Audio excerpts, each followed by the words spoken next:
और अब हम बात कर ले आपके दांतों के और आपके मुख के स्वास्थ्य की, किस तरह से सुंदर दंत पंक्ति पाई जा सके और किस तरह से आपकी मुस्कान दिलकश हो सके। इसके लिए ये जरूरी है कि आपके दांत अच्छे हों, आपके मुंह का स्वास्थ्य अच्छा हो। और इस विषय पर चर्चा करेंगे कि किस तरह से अपने मुख के स्वास्थ्य को बेहतर किया जा सकता है, कैसे ओरल हेल्थ को अच्छा किया जा सकता है, कैसे ओरल हाइजीन को मेंटेन किया जा सकता है। इस विषय पर चर्चा करने के लिए हमारे साथ दो बेहद खास मेहमान इस वक्त मौजूद हैं। हमारे साथ प्रोफेसर रितु दुग्गल जो कि चीफ है centre for dental education and research, all India institute of medical sciences, नई दिल्ली में। मैडम आपका बहुत स्वागत है। और उसके साथ ही साथ प्रोफेसर अजय लोगानी जो कि प्रोफेसर है conservative dentistry and endodontics, centre for dental education and research, all India institute of medical sciences. Doctor Ajay, आपका भी बहुत स्वागत है। और डॉक्टर रितु, अगर आपके साथ इस चर्चा की शुरुआत करना चाहे, वैसे हम अपने दर्शकों को बता दें कि ये कार्यक्रम वन वे नहीं है, इसमें आप भी हमारे साथ सीधे जुड़ सकते हैं और उसके लिए आप हमें ईमेल कर सकते हैं। हमारा ईमेल आईडी आप नोट कर ले, ddnewstotalhealth@gmail.com। और उसके अलावा आप हमें फोन भी कर सकते हैं, हमारी फोन लाइंस खुल गई है। ये जो टोल फ्री नंबर है हमारा वो नोट कर ले, 1800111234। आप इस पे कॉल करके जो हमारे साथ खास मेहमान जुड़े हुए हैं उनसे अपनी समस्याओं का समाधान भी प्राप्त कर सकते हैं। तो चर्चा की शुरुआत करते हैं। डॉक्टर रितु, अगर हम ओरल हेल्थ को समझना चाहें, उसके महत्व को समझना चाहें, क्यों इतना महत्वपूर्ण है ओरल हेल्थ, कैसे समझे इसको? निखिल, जैसे आपने शुरुआत में कहा था कि मुख जो है एक पूरे आपके शरीर का आईना है, तो जैसा आपका मुख स्वास्थ्य दिखाई देता है, आपकी शरीर कैसा है उस पर निर्भर करता है। दांत जो हैं वो सिर्फ दिखाने के लिए नहीं होते, उनका काम खाना और उनका स्वस्थ रहना अंत तक, जब तक हम लोग जीवित हैं, वो उतना ही महत्वपूर्ण है। इसीलिए दांतों की देखभाल जो है वो बचपन से ही करनी चाहिए। इससे हमारा जो मुख है वो हंसना, जो कि आपके एक्सप्रेशंस, आप एक दूसरे के साथ जुड़ना, जो कि बहुत महत्वपूर्ण है, जो आप बात बोल रहे हैं, आपका जो वॉइस है वो भी दांतों के ऊपर बहुत निर्भर करती है। जिनके दांत हैं उनका स्पीच भी उतनी ही क्लियर होती है। नंबर ऑफ टीथ, जो आगे के दांत अगर मिसिंग होते हैं तो स्पीच को इफेक्ट करते हैं। खाने की बात करें तो अगर नंबर ऑफ टीथ कम है तो आपकी पाचन शक्ति जरूर उससे इफेक्ट होती है। इसीलिए ओवरऑल अगर हम ओरल हेल्थ केयर की बात करें तो वो खाली देखना, खाना, बोलना, हंसना, बोलना, आपकी पर्सनालिटी सब पे निर्भर करता है। इसलिए दांत जो है वो होना, उनका स्वस्थ होना बहुत ही आवश्यक है। जी डॉक्टर अजय, अगर हम दांतों की स्वास्थ्य की बात करें और जब हम देखते हैं तो ज्यादातर जब बात होती है तो ये बात कैविटी तक आकर सिमट जाती। क्या कैविटी तक ही इसको ऐसे समझना चाहिए, या ये कहें कि जो दूसरी सामान्य समस्याएं हैं वो भी इसके साथ में हो सकती है? किस तरह की एक तो सामान्य समस्या देखते हैं और कैविटी के विषय में भी आप कुछ जानकारी दें कि किस तरह से इससे बचा जा सकता है, कैसे इसको रोका जा सकता है, और खासतौर पर जो बच्चे हैं उनके लिए किस तरह से इसको बचा जाए? नमस्कार जी निखिल जी, ये बहुत ही अच्छा सवाल है। इसका जवाब मैं ऐसे दूंगा कि आपके 32 पर्ल्स होते हैं, आपके जो दांत होते हैं वो बिल्कुल सफेद और एकदम कोई दाग के बिना होते हैं जी। कैविटी, जिसको हम डेंटल केरीज बोलते हैं, इसका लगना ये सिर्फ हमारे ऊपर ही निर्भर है। ये हमारी एक तरीके से गलती है। जब भी हम चीनी वाली ज्यादा पदार्थ लेते हैं, स्पेसिफिकली वो पदार्थ जो दांतों के साथ चिपक जाए, जैसे बिस्किट, ग्लूकोज के जो बिस्किट हम बहुत बच्चों को देते हैं, और अगर हम उसको ठीक से ब्रश ना करें और वो पदार्थ उस जगह पे चिपका रहे, और जो हमारे मुंह के अंदर जो कीटाणु है, जो बैक्टीरिया है, जब उन शुगर को फर्मेंट करते हैं, उसके वजह से जो दांत का ऊपर हिस्सा जो एनामल कहते हैं, जो कि सबसे हार्डेस्ट होता है, उस एसिड से वो दांत का एनामल डैमेज हो जाता है, और ये प्रक्रिया जब शुरू हो जाती है इसको हम डेंटल केरीज बोलते हैं। ये एक तरीके से काला धब्बा दिखता है दांतों के ऊपर, और अगर हम इसका इलाज नहीं करते तो ये धीरे धीरे बढ़ के दांत को खोखला करता रहता है, और ये फिर एक समय ऐसा आता है कि जब पेशेंट को इसके वजह से दर्द, सूजन और उसको बहुत ज्यादा परेशानियां उठानी पड़ती हैं। इसलिए मैं वापस ये एम्फसाइज करूंगा कि दांत हमारे हमेशा स्वस्थ होते हैं। हम ही हैं जो उनको कीड़ा लगना से बचा सकते हैं। उसके लिए हमें ये शुगर वाली चीजें कम खानी है, और अगर खानी है तो उसके बाद तुरंत ब्रश करना है, और अगर ब्रश करने के आप उस समय अवस्था में नहीं है तो कम से कम कुल्ला करना तो जरूरी है। जी जी जी, निश्चित तौर पर। डॉक्टर रितु, हमें लगता है कई बार कि हमारे दांतों में कोई समस्या नहीं है और ऐसे में हम डेंटिस्ट के पास क्यों जाएं, लेकिन बार बार कहा जाता है कि डेंटिस्ट के पास विजिट जरूरी है। जब कोई समस्या ना हो फिर भी क्यों जाएं डेंटिस्ट के पास? निखिल, आपने बहुत सही बात बोली। एक जैसे हम अपना हेल्थ चेकअप कराते हैं, हमें अपने मुख का भी चेकअप ज़रूर डेंटिस्ट के पास जाके कम से कम 6 महीने में एक बार ज़रूर जाना चाहिए। जैसे मैं बचपन से बात करूँ तो कई लोगों की ये सोचना है कि ये तो दूध के दांत हैं, ये तो गिर ही जाएंगे, इन पे इतना ध्यान क्या देना। मगर आप ये सोचिए कि एक बच्चा जिसके मुख में कैविटी है, वो अपने कितने अच्छी जो उसका पढ़ने की जो आवर्स हैं उसको वेस्ट करता है। वो उस दर्द के कारण कई बार वो स्कूल नहीं जा पाता, अपनी उस पीड़ा के कारण वो घर में बैठा है, उसके माता पिता उसको निग्लेक्ट कर रहे हैं। तो ये जो आप जो बात बोलना चाह रहे हैं कि हमें अपना चेकअप क्यों करवाना है, तो कई बार हमको वो सिम्टम्स नहीं आते। जैसे कि अभी डॉक्टर लुगानी बोल रहे थे कि खाली एक काला धब्बा ही दांत के ऊपर दिखाई देता है, जिसको हम अपना, क्योंकि मुख का एग्जामिनेशन ना तो सेल्फ एग्जामिनेशन करते हैं और ना ही किसी डॉक्टर से मिलते हैं। तो एक तो अपना घर में भी आपको जब भी मौका मिले, आप सुबह जब ब्रश कर रहे हैं तो आईने के सामने जरा खड़े होके अपने होठ को, नीचे वाला होठ को नीचे की तरफ पलट के, ऊपर वाले होठ को ऊपर की तरफ पलट के, गालों का हिस्सा देख के कि वहां कोई सफेदी या लाल झिर्री या कोई ऐसा अल्सर जो कि आपको बहुत दिनों से तंग कर रहा है, हफ्ते भर से हील नहीं हुआ है, तो वो एक कारण बन सकता है आपको डॉक्टर से सलाह लेने का। तो कोई भी सिम्टम्स जो 1 हफ्ते से ज्यादा आपके मुंह में हैं, उसको इग्नोर ना किया जाए, डॉक्टर से मिला जाए। और जहां जो कुछ चीजें जो आप डायग्नोज नहीं कर पाते, जब आप एक रूटीन चेकअप के लिए जाएंगे तो वो आपका डेंटिस्ट आपको बताएगा कि आप किस तरह से आप उसका अपने हेल्थ, दांतों के हेल्थ का केयर करें। जी, यहाँ पर हमारे साथ एक कॉलर जुड़े हुए हैं, महाराष्ट्र से हमको कॉल कर रहे हैं, आकाश पांडे जी। पांडे जी, स्वागत है आपका, पूछिए अपना सवाल। जी धन्यवाद जी। क्योंकि मैं 31 एज का हूँ और मेरे दांतों में जो स्पेशली दांत होते हैं उसमें बहुत पहले उसमें लगा रहता था, तो मैंने कुछ नहीं कराया। आपने अगर अपने आसपास टीवी ऑन कर रखा है तो उसका वॉल्यूम धीरे कर दीजिए। ठीक है, मैं म्यूट कर देता हूँ जी। पर क्या, जब भी मैं मीठा खाता हूँ, मीठा तो बहुत ही लगता है, टेस्ट होता है।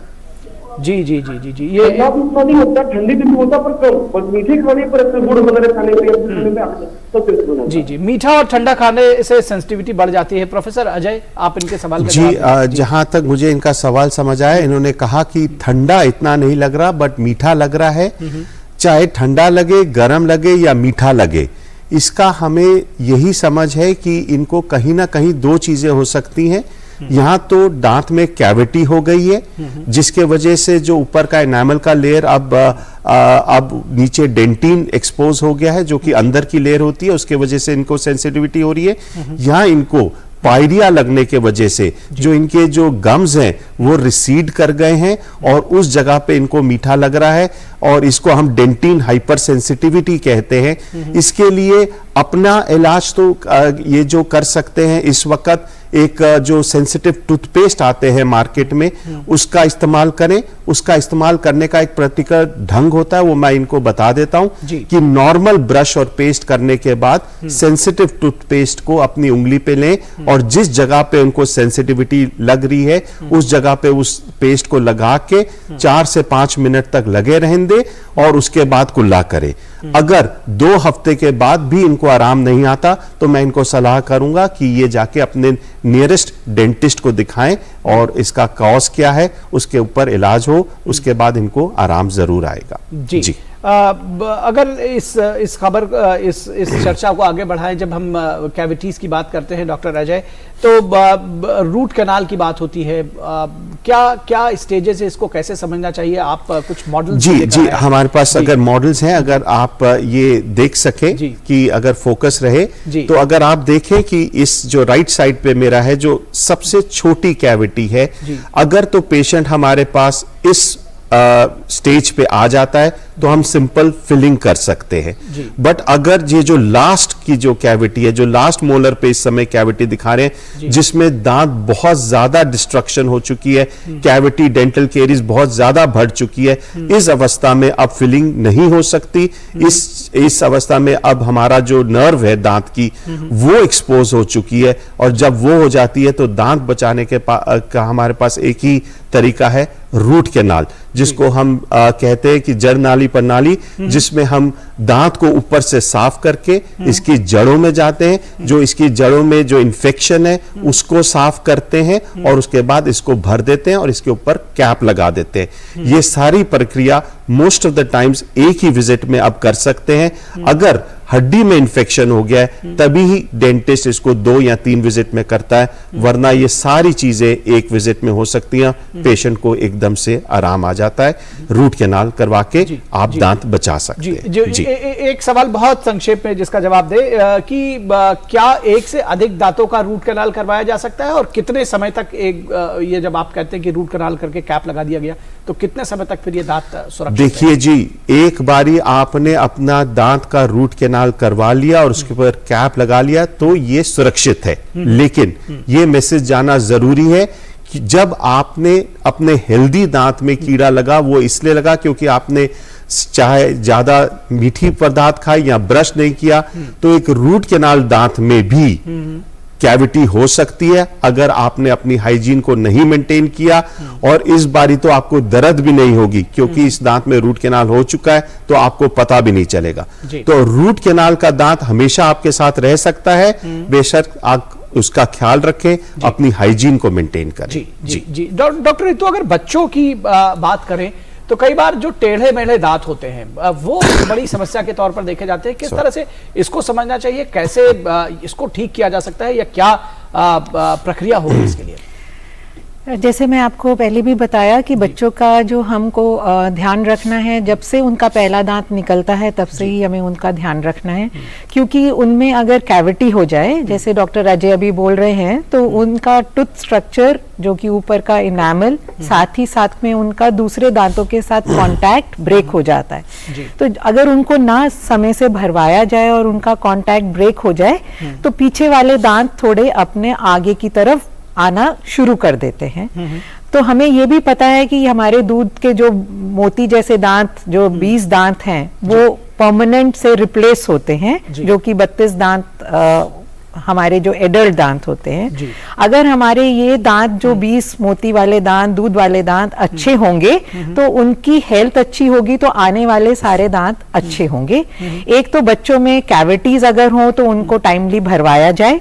कोई एक्स्ट्रा दांत अगर आपको बच्चों में दिखाई दिया जाए या पक्का दांत आ जाए और दूध का दांत ना गिरे, तो जरूर वो जो दांत पक्का आया है वो अपने आर्ट से, मतलब अपनी जगह से दूसरी तरफ उगेगा, जो कि एक क्राउडिंग या ओवरलैपिंग की तरह नजर आएगा।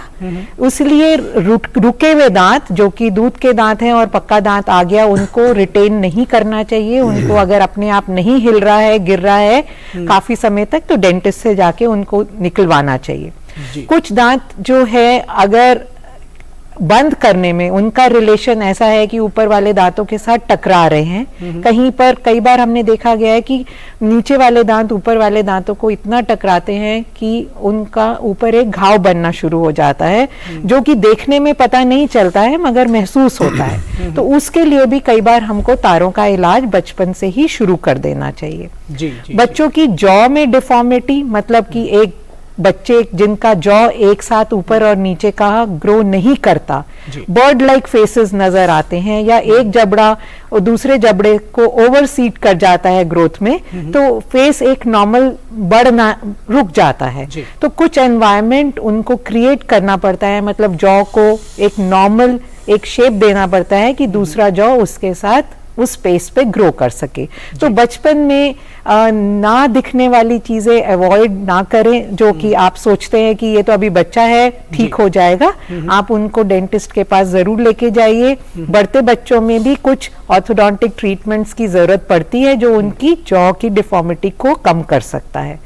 जब हम बड़े हो जाते हैं और दांत जो टेढ़े मेढ़े हो जाते हैं, उनकी तो कोई एज लिमिट है ही नहीं। एक हम एडल्ट भी अपना ब्रेसेस का इलाज करा सकते हैं। तो बच्चों को इग्नोर मत करिए और जरूर उनका ध्यान दीजिए। जी जी जी, यहाँ पर रुकेंगे एक छोटे से ब्रेक के लिए। कहीं मत जाइएगा।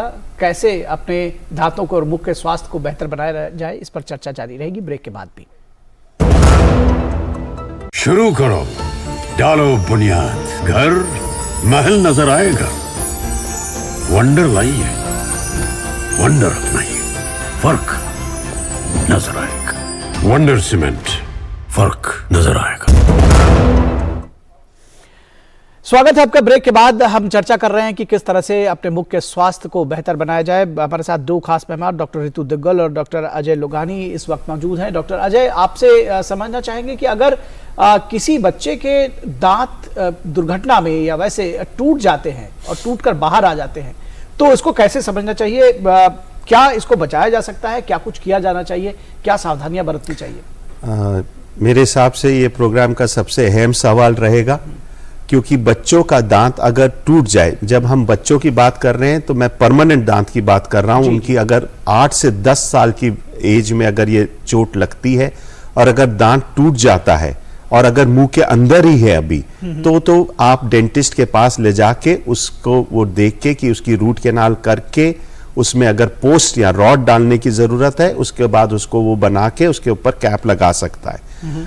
कई जगह पे हमने देखा है कि बच्चों का दांत चोट लगने के, अधिकतर बच्चों के दांतों पे जब चोट लगती है तो टूटते कम है, बाहर गिर जाते हैं। इसको हम डेंटल अवल्शन कहते हैं। इस व्यवस्था में भी हम दांत को बचा सकते हैं, लेकिन पेरेंट्स, टीचर्स या स्कूल के अंदर कोई भी, सबको ये सावधान रहना है कि अगर किसी बच्चे को चोट लगे और उसका दांत बाहर गिर जाए, उस दांत को तुरंत उठा के पानी के नीचे उसको धो के बिना उसकी जड़ को छुए और दूध में अगर वो डाल दे, कच्चे दूध में, ठंडे दूध में अगर वो डाल दे और डेंटिस्ट के पास 15 से 20 मिनट के टाइम पीरियड में अगर वो पहुंच जाते हैं, तो हम इस दांत को वापस लगा के उसको तार से बांध के 2 हफ्ते तक रखते हैं और हम दांत बचा सकते हैं। ये एक बहुत अहम सूचना है, क्योंकि आपको याद रखना है कि ये दांत उस बच्चे का जो बाहर गिर गया है, उसके 60-70 वर्ष तक उसके साथ रहना चाहिए। आपकी थोड़ी सी सतर्कता के वजह से उसका दांत बच सकता है। इसलिए मैं सबसे अनुरोध करूंगा, टीचर्स, पेरेंट्स, स्पेसिफिकली जो फिजिकल एजुकेशन टीचर्स हैं, कि वो अगर ऐसा कोई दुर्घटना देखते हैं तो दूध में दांत डाल के प्लीज डेंटिस्ट के पास भेजें। जी जी जी जी, बिल्कुल, ये एक महत्वपूर्ण जानकारी है। अगर डॉक्टर अजय पायरिया की बात करें, किस तरह से इसको देखते हैं जिंजीवाइटिस? क्या ये ठीक हो सकता है? क्योंकि बहुत सारे लोगों के जहन में आता है कि शायद एक बार पायरिया हो गया तो ठीक नहीं होगा। ठीक है जी, ये पायरिया और जिंजीवाइटिस एक ही बीमारी है और ये 80 से 90% पॉपुलेशन में होती है, तो इससे कोई बात घबराने की नहीं है। ये सब पेशेंट्स में होती है और ये इसलिए होती है क्योंकि हमारे ब्रश करने के 24 घंटे के अंदर एक प्लाक डिपॉजिट होता है, जो कि एक स्टिकी फिल्म की तरह होता है, जो दांत के ऊपर लग जाता है और इसमें कीटाणु होते हैं। और अगर आप दिन में 2 बार ब्रश करते रहें और अच्छे से ब्रश करें तो ये जो प्लाक होता है वो हट जाता है। लेकिन अगर आपने ब्रश करने में लापरवाही करी तो ये जो प्लाक होता है ये टाटर में कैल्शियम डिपॉजिट हो जाता है और ये टाटर में डिपॉजिट हो जाता है। ये येलो, आप देखेंगे कई लोगों के दांतों पे येलो पदार्थ की तरह ये चिपक जाता है। इस चीज को आप ब्रश से नहीं हटा सकते। ये मसूड़ों को इरिटेट करता है और ये इनिशिएट करता है जिंजीवाइटिस को और पायरिया को, और इसका इलाज सिर्फ आपको डेंटिस्ट के पास हर एक 6 महीने या 12 महीने में जाके स्केलिंग कराने की जरूरत है। मैं ये जरूर कहना चाहूंगा कि 6 महीने में या 12 महीने में आपको डेंटिस्ट से अपनी स्केलिंग जरूर करानी है। अगर आप नहीं कराएंगे तो ये पायरिया पेरियोडोंटाइटिस में बदल सकती है, जो कि नेक्स्ट स्टेज होती है जहां पे बोन इफेक्ट हो जाती है और फिर इलाज और मुश्किल हो जाता है। एक सरल इलाज स्केलिंग आप प्लीज जरूर कराएं जी। और यहाँ पर हमारे साथ एक कॉलर जुड़े हैं, हरियाणा से हमको कॉल कर रहे हैं, सुरेंद्र कुमार जी। सुरेंद्र जी पूछिए अपना सवाल। सर मुझे ये जानना था, किस टाइम से मेरे मसूड़ों और दांतों से ब्लीडिंग होती है सर? जी, 6 महीने से मसूड़ों और दांतों में से ब्लीडिंग होती है डॉक्टर। हाँ जी, कभी-कभी ये कुछ दर्द वर्द मिलता है, बस ब्लीडिंग होती है।